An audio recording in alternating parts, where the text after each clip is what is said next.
Provimi matematikës i tretë në radhë për maturën shtetërore ka qenë me shkallë vështirësie mbi mesataren për maturantët. Ata shprehen pas përfundimit të provimit se testi i matematikës ishte më i ngarkuar se dy provimet që kanë dhënë më herët.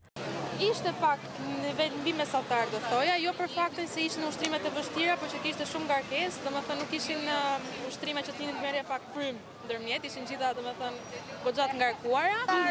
Ishte mesatar, besoj mesatar i lartë.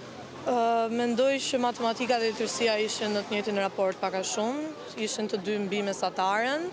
Në krahasim me tezat e viteve më pashme që kemi punuar dhe në klasën individualisht, do thosha që ishin pak më të vështira, se teza e 2024 për shembull. Ashtu si dhe në provimet e mëparshme, në testin e matematikës teza doli 30 minuta pas nisjes së provimit, por maturantët shprehen se nuk kanë qenë në ndjenjë madje, vënd theksin sa atyre nuk u është lejuar të përdorin në provim as makina llogaritse. Nuk kemi asnjëherë ndjenjë se ne nuk kemi as me telefon, as me makinë llogaritse, pak të avancuar nuk na lek, kështu që s'marrim vesh asnjë gjë.